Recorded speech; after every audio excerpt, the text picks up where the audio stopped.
Lebanon's government has stepped down as Prime Minister Hassan Diab blamed endemic corruption for devastating explosions last week that tore through the capital.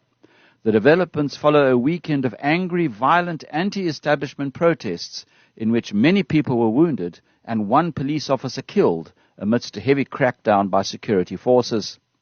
The August 4 disaster, which was caused by ammonium nitrate at Beirut's port, has fueled popular anger and upended politics in a country already struggling with a major economic crisis. Online for comment is lecturer in the Department of History and Archaeology at the American University of Beirut, Makram Rabah. Welcome to the show. Good afternoon. Let's have a look at the situation. How significant is it straight off that Lebanon's government has stepped down? That doesn't answer anything, doesn't it? Because now there's no government in the country, which is already facing a crisis. Yes, you're absolutely right. The stepping down of Hassan Diab, who he claims that he was obstructed by the political establishment, is quite ironic because Hassan Diab himself is merely a puppet for the political establishment, which brings us back to the main issue, that the people demonstrating on the streets of Beirut, as well as the international community, are not asking just for a cabinet change, but rather asking for a completely new political system, a system that doesn't allow corruption to be embedded with the arms of Hezbollah and thus endanger Lebanon, its economics, as well as the safety of the people, to sanctions and to explosions such as the one that took place in the port of Beirut last week. Now, let's just quickly zone in on the political questions that you're dealing with here. Could one say that perhaps the root of the problem is the sectarian infrastructure of Lebanese politics?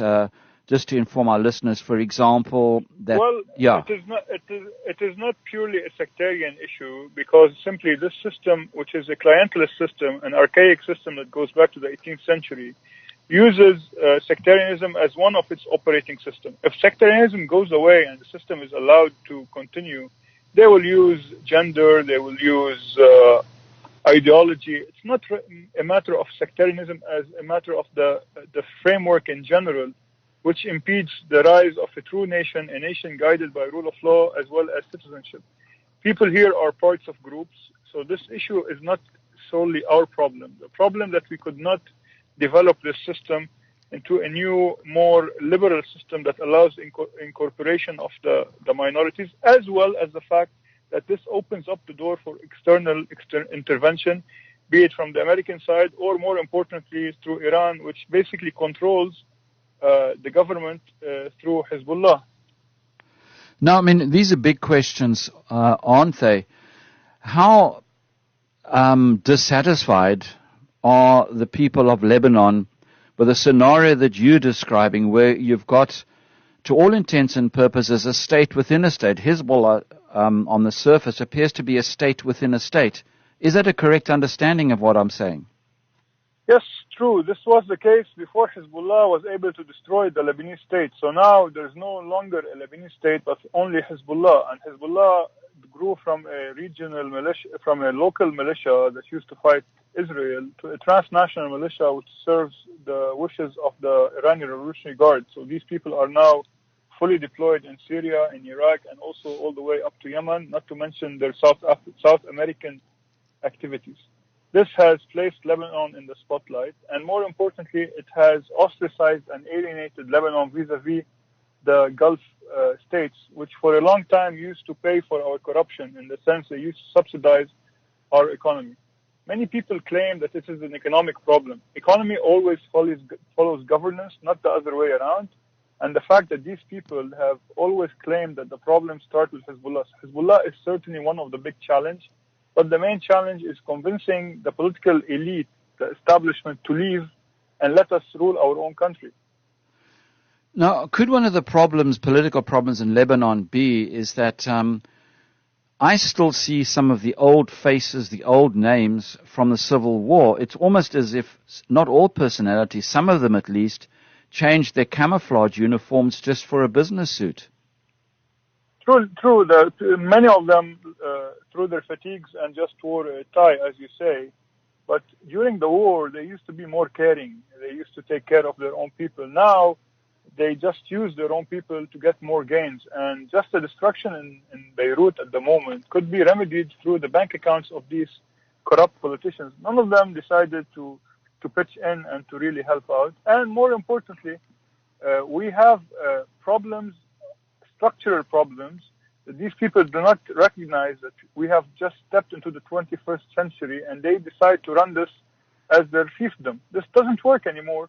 We have young men and women who don't care about sectarianism, don't care about political parties, and simply they want better internet, they want electricity, they want to live and not die by a ridiculous explosion that rocked Beirut to the core.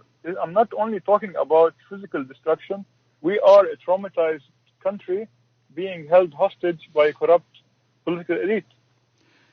Yes, in fact, I think anybody listening to you would agree with the whole trauma, psychological trauma side of things. Beirut and Lebanon has been buffeted by a number of forces for a number of decades.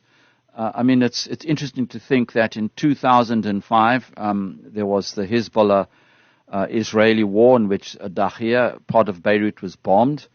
Not even more than 10 years later, we see half of the port being destroyed by the ammonium nitrate.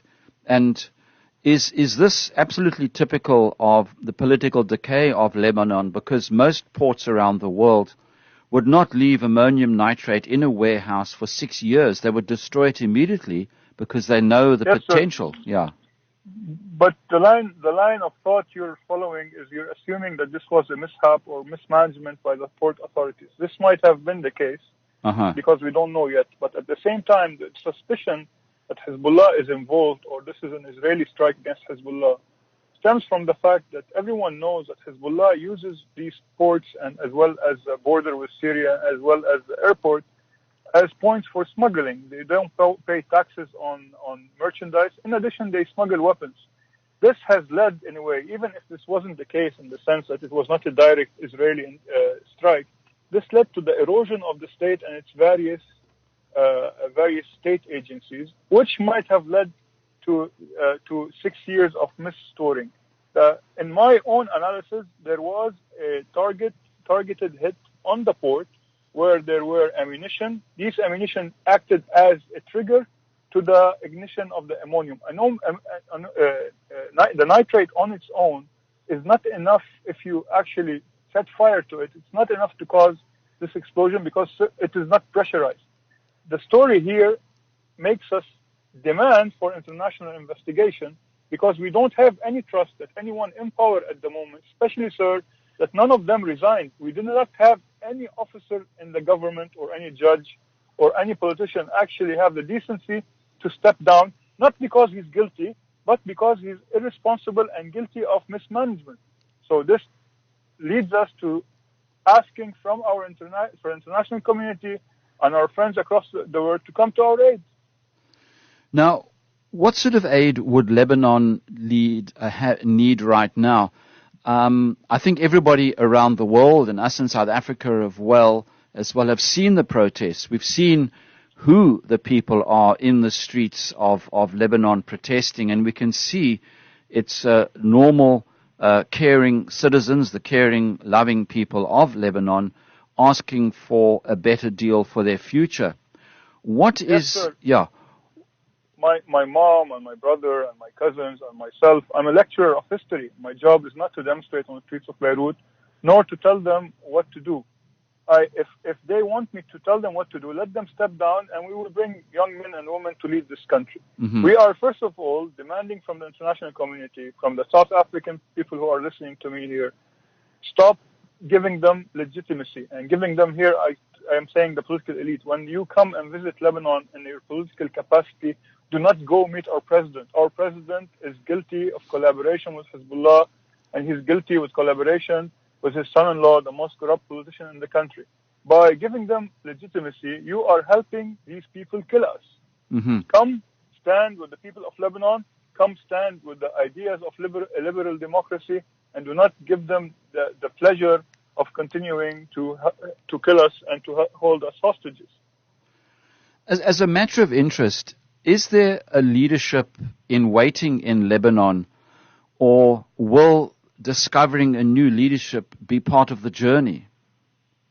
The only way to discover a new leadership is to provide them with a fertile ground. At the moment, the ground is so toxic that any talk about early parliamentary elections, we will be playing into the hands of the political elite. Many of the politicians who are in the opposition, quote-unquote opposition, are demanding for early elections because they say this would be the first step towards the solution. I say no. We should have a transitional government, a government that purges, just like the denazification of Germany. Anyone who was involved in any way in corruption and in the political process should step down and not be allowed to run for office. When we do this, we can actually start to actually hope for a rebirth of a political class. The problem is that many people on the opposition just want to replace the ruling establishment and act like they do. This is not what we are fighting for. This is not what we are demanding. One thing that puzzles me, but I suppose it shouldn't, is that surely a peaceful, democratic Lebanon, a Lebanon that has an economic future and that has a future, is a good thing for the Middle East. It's a good thing for neighboring Syria and other countries that Lebanon is stable. A stable country always has a spill-off or spillover into neighboring countries. Do you think that's absolutely true? Yeah. But at the same time, we did play an important role, particularly in the healthcare sector as well as the education sector. The university I teach in, the American University of Beirut, we had 21 members present at the founding of the United Nations. The issue is that many people in the region, they decided to turn Lebanon into a battleground. This is not their fault. It is our fault for letting them do this. So particularly the Arab-Israeli conflict, now the Sunnite-Shiite standoff between Iran and the Gulf countries, we could have simply decided to stay neutral. It is no coincidence, sir, that they call us the Switzerland of the Middle East. It's not because we have a flourishing clock watch industry. Right. It's because we have a banking system as well as we decided to stay neutral. Our founding credo in the Constitution is that we are part of the East and part of the West. The way that Hezbollah and many politicians are acting is not neutrality. When you're not neutral, you get involved in polarized conflicts. There's no benefit from Lebanon getting involved in these reckless confrontations. If there were to be a free and fair election in Lebanon tomorrow, would an entity like Hezbollah still feature? Would the people vote against an organization like that, or the state within the state? Anyone who is allowed to vote freely and who is not bullied into voting for Hezbollah will vote against them. Not because they hate Hezbollah, but they know on the long run that such an entity as Hezbollah is only using them as human shields. And this assumption that the majority of the Shiite community in Lebanon supports Hezbollah is utterly wrong. The people within Hezbollah, or at least the people within the Shiite community, a small portion of them is part of the clientelist system and they get paid from Hezbollah, where the majority, the rest of the majority are people just also being hostage. So there's no distinction. People, I don't have a personal grudge against Hezbollah. But if they want to act as a Lebanese political entity, they should have to abandon their weapons. If not, they are no different from anyone trying to kill us. If we look at the situation in Lebanon right now, obviously another problem is the infrastructural one and people who control the infrastructure. I learned some years ago, for example, that during the 2005 war, the one power station wasn't bombed by the Israelis because there was a business deal at stake there, and the other one was to the expense of the people of Lebanon. Is this again symptomatic of the problem that the cleansing has to be really, really deep before Lebanon can rise from the ashes, as it were? I am someone who has gotten to this realization that this so-called temple of corruption has to be completely destroyed, and we should systematically take every rock and throw it in the sea and rebuild from scratch. This, what you call purging, is absolutely accurate. We cannot build using their building blocks because their clientelist system has worked in a way that it has implicated the majority of the Lebanese. Everyone in Lebanon, including myself, at one period or another, was part of this clientelist system, and people used it as a way of life. So this is just like the 12-step program. Once we have to acknowledge that we have a problem, then seek help, then to start basically from scratch. I teach young men and women history of this country, and these people are ready to rebuild a new, better country, a country that can spearhead also an Arab renaissance in a way. This issue that Lebanon is doomed and we have to rebuild, the whole issue of the myth of the phoenix bird rising up from the ashes, this is absurd. I don't want to die and get reborn again. I want to enjoy life. I want to have access to my savings, which are being held by the Lebanese banks. I want to write whatever I want without getting into trouble with the Lebanese authorities. This is what is Lebanon. Lebanon is not merely good food and beautiful people. It is more than that. We want an independent Lebanon, a Lebanon that looks like the rest of humanity. Now, if we look at the situation in Lebanon, something that right now I think is probably concerning you as much as it is everybody else, I just can't help but get the impression that some of the international governments simply don't understand Lebanon. They have very simplistic approaches, very simplistic understandings. Is this one of the biggest problems as well, is that other governments around the world simply don't want to understand Lebanon? They want to understand it, but they also have their own agenda, and I totally understand. And here, for example, when Emmanuel Macron, the French president, came to Lebanon, he said really nice stuff, and he did support the Lebanese people, and said, "I'm not here to justify nor cover for the ruling establishment." But at the same time, we need to understand that we need to always enforce our own agenda.